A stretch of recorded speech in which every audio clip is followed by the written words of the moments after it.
சந்தேகம் தடைகளை பார்க்கிறது, ஆனால் நம்பிக்கை வழியை பார்க்கிறது.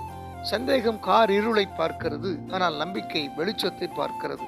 ஒரு அடி எடுத்து வைக்க சந்தேகம் பயத்தை கொண்டு வருகிறது, ஆனால் நம்பிக்கை உயர பறக்க வைக்கிறது.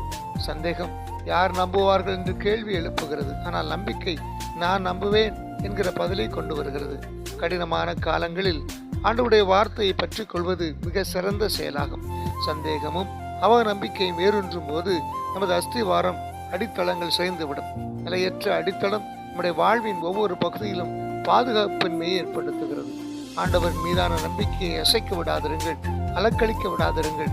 உறுதியாக விசுவாசியுங்கள் ஆண்டவருடைய வார்த்தையை. அன்பானவர்களே, நீங்கள் ஆண்டவராகிய இயேசு கிறிஸ்துவின் மேல் உங்கள் கவனத்தை வையுங்கள். நீங்கள் தடுமாற மாட்டீர்கள். உங்களுடைய கவனம் ஆண்டவராகிய கர்த்தர் மேல் இருக்கும் போது உங்கள் வாழ்க்கை நன்றாக இருக்கும்.